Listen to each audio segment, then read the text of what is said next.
Hi guys, welcome back to my YouTube channel.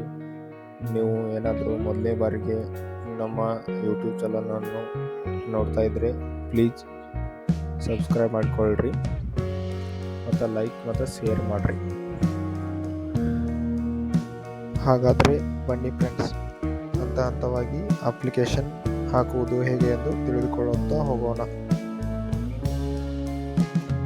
Step 1, ಅರ್ಹತೆಗಳು ಯಾವಪ್ಪ ಅಂತಂದ್ರೆ ಸರ್ಕಾರಿ ಶಾಲೆ ಕಾಲೇಜಿನಲ್ಲಿ ಕಲ್ತಿರಬೇಕು ಮತ್ತು ನಿರ್ದಿಷ್ಟ ಅಂಕ ವಿದ್ಯಾರ್ಥಿ ಗಳಿಸಿರಬೇಕು ಮತ್ತು ನೀವು SC/ST ಸ್ಟೂಡೆಂಟ್ ಆಗಿರಬೇಕು.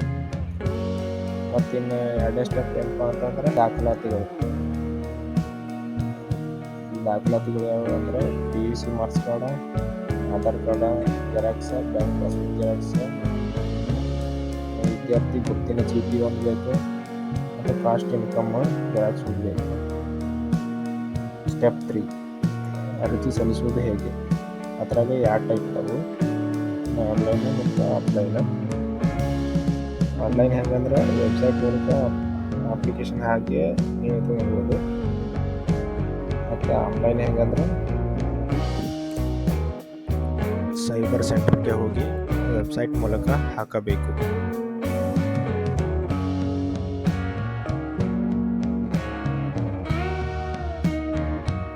ಮತ್ತು ಇನ್ನು ಆಫ್ಲೈನ್ ಹೆಂಗಪ್ಪ ಅಂತಂದ್ರೆ ಅದನ್ನು ಫಾರ್ಮ್ ಜೆರಾಕ್ಸ್ ಸೆಂಟರ್ದಾಗ ತೊಗೋಬೇಕು. ಅದನ್ನು ತೊಗೊಂಡ್ಕಷ್ಟ ಎಲ್ಲ ಡಾಕ್ಯುಮೆಂಟ್ಸ್ ಫಿಲ್ ಮಾಡಬೇಕು, ನಿಮ್ಮ ಡೀಟೇಲ್ಸ್ ಎಲ್ಲ ಫಿಲ್ ಮಾಡಿ ಅದನ್ನು ಎಲ್ಲ ಮತ್ತು ಜೆರಾಕ್ಸ್ ಎಲ್ಲ ಓದ್ತಾ ಮಿನಿ ವಿಧಾನಸೌಧಕ್ಕೆ ಹೋಗಿ ಕೊಟ್ಟು ಬರಬೇಕು. ಸ್ಟೆಪ್ 4, ಮತ್ತು ಹಣ ನಿಮ್ಮ ಅಕೌಂಟಿಗೆ ಹೆಂಗೆ ಬರ್ತೈತಿ. ಹಣ ನಿಮ್ಮ ಅಕೌಂಟಿಗೆ ಡೈರೆಕ್ಟಾಗಿ ನೇರವಾಗಿ ವಿದ್ಯಾರ್ಥಿ ಅಕೌಂಟಿಗೆ ಬರ್ತದೆ ಅಂತ ಸ್ಟೆಪ್ 5, ಹೆಚ್ಚಿನ ಮಾಹಿತಿಯಾಗಿ ನೀವು ssp.karnataka.gov.in ವೆಬ್ಸೈಟನ್ನು ಭೇಟಿ ಮಾಡಿರಿ ಮತ್ತು ಸಂಬಂಧಿತ ಕಚೇರಿಗೆ ಹೋಗಿ ನೀವು ಭೇಟಿ ಮಾಡಿದ್ದನ್ನು ಸೂಕ್ತ ಅಂತ ನಾನು ಹೇಳ್ತೀನಿ. Thank you friends. ಲೈಕ್ ಮಾಡಿ, ಶೇರ್ ಮಾಡಿ, ಸಬ್ಸ್ಕ್ರೈಬ್ ಮಾಡಿ. Thank you guys. ಬಾಯ್.